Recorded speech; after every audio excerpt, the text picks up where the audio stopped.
All right, everybody. So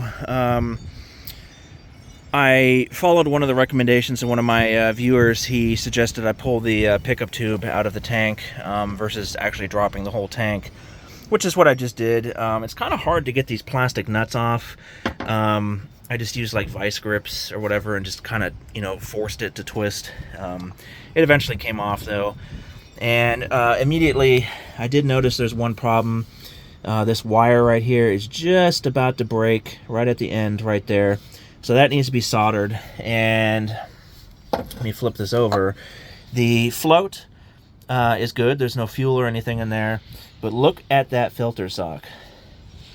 I mean, it is like 95%, 90% clogged.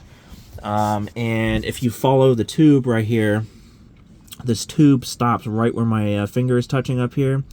And if you look right in front of it, the whole sock is just pinched front and back right in front of this tube. So I think what's happening is the fuel pump is trying to suck fuel out of the tank, and because the tube is completely clogged, it's basically pinching the sock right in front of the actual pickup tube itself, causing it to not get enough fuel to the engine, when I'm at like high throttle or heavy load or whatever. So thank you to the viewer who suggested to pull this out versus dropping the whole tank again. I don't know why I didn't do this in the first place, but anyway, it's just basically a process of elimination. You do start with the carburetor, start with the fuel pump, work your way down, I guess. So but what I'm going to do is I'm not going to put another sock on here.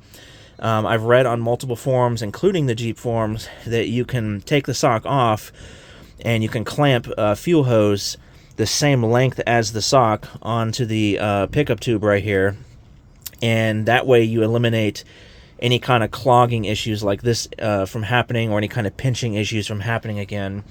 And all you have to do is just add a fuel filter in the line somewhere here before the pump itself.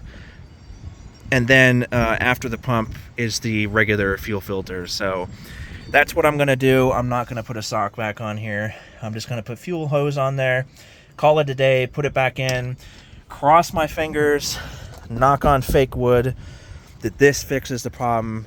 God, I'm so sick of this. I just, you know what I mean? Especially when you're on like the interstate and you just don't know if it's going to stall or whatever. You know what I mean? So anyway, I appreciate you guys watching. Thank you for the suggestions. I think this is probably it, so we'll see.